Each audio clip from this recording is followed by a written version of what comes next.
watching News 12, serving Westchester and the Hudson Valley. Hey, thanks for joining us here on Weekend Daytime. I'm Matt Sampson. Well, Westchester has bred some amazing talents in the field of musical arts. We're talking Ella Fitzgerald, Don McLean, Wynton Marsalis, Mary J. Blige. Now there's a new name that could soon be on that list. We welcome Jessica Lynn from Yorktown. Thanks for coming in. Thanks for having me. Now, what's going to put you on the list? Do you play the tuba? What's your feel? No tuba, but I'm a singer-songwriter, and I sing and I play guitar, piano, and drums. Now, there's a lot of people out there who, can say they're starting and struggling in this field, but you're kind of at a breakthrough point right now. You have an event coming up where it's going to be shot for television. Yes. I've been doing this a long time. I started playing professionally when I was 14, but recently I kind of went back to my roots, and I've always loved country music, and I grew up listening to it.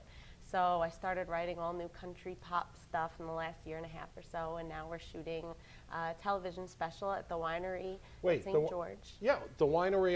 The winery. We'll talk more, but it's an old church right on Route 6. Yes, it's a beautiful old church that's been renovated. There. Yes, beautiful. Okay. Perfect for a television special. Okay. And then that night we're also recording my debut album live from the winery. Okay, now tell me, who were some of your influences going back? Because if you're country and you're a singer-songwriter, who's in there? I really love every type of music. I can't say, country's my favorite, but I grew up listening to the Beach Boys, Neil Diamond, Barry Manilow, really the greatest songwriters to me, in the world.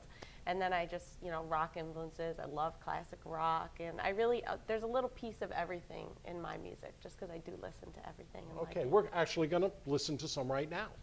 Call my friends and tell them now we're going out on the town. I'm gonna go find a new boyfriend just so that I can parade around. I'm gonna find the shortest skirt and the highest heel boots and make it known to everybody that I'm out on the loose because I'm over you. Yeah. All right, okay. Is there any Shania Twain influence in your background? Yes, Shania Twain is my idol. The minute I got my hands on one of her CDs, it was like just done. That's it. What I loved. Shania has a nice voice, but I think your voice is a little stronger than her, has a little more range, but you like it's country, it's pop, but it's very funky. It's everything. It's a little bit of rock, a little bit of pop, and then on the album as well, there's going to be some really beautiful soft ballads. Like I said, I enjoy everything, so there's a mix of everything on there. Now, you're a solo act, but you have to have a band you can believe in behind you. Who's in there? I love my band. It took me a while, but I handpicked the best of everybody that I know. I went out to see local bands. Oh, I want that bass player. And I slowly built a powerful 13-piece band of some of the nicest people that I've ever met, and really some of the most talented. And you were talking about getting your start at 14 singing, but your music started long before that. It was maybe in your genes. Yes, both my parents are musicians and songwriters. So I grew up, from the time being 2 years old. They have videos of me playing and singing, and I feel so bad for them now looking back, because I used to make them sit there for hours on end every day and listen to me sing and put on like full productions, and of course I dragged my little sister along into that. So right now, I said you're poised in a breakthrough because you've drawn interest of music labels, and where do you have to get to? Because you were saying that you used to be in a band, but it was so hard to keep the band together, you kind of had to give that up. Yes.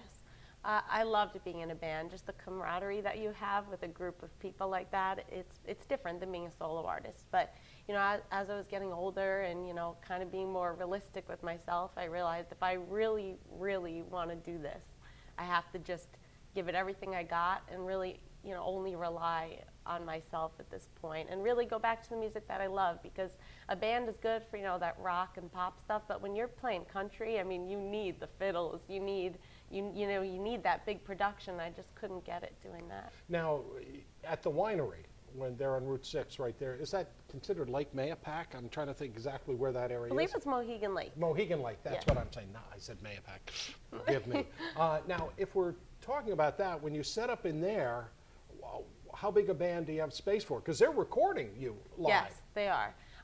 It's you know, it's a decent sized stage. It's not, you know, Madison Square Garden size, but it really is just beautiful. It's really the scenery, because when you're shooting a television special, you need to have that beautiful scenery behind you. Yeah. And you know, there's 13 of us, and we have platforms, you know, so people are kind of stacked, and it's 13's really quite a few. Yeah, it's really a nice setup. It took us a while to figure out how to maneuver everybody. Okay, there it is. It's the Winery St. George right there in Yorktown Heights, right on Route 6. Well, actually, we're going to move down the road, like we said, to Mohegan Lake, and it'll be there. And you can be part of the action, because if you're in the crowd, you know, there you could be in the TV special. Yeah. Just a hint there. And we want to thank Jessica for coming in. Thanks very much. you so And much. we'll leave you with a little music in the background. Jessica Lynn.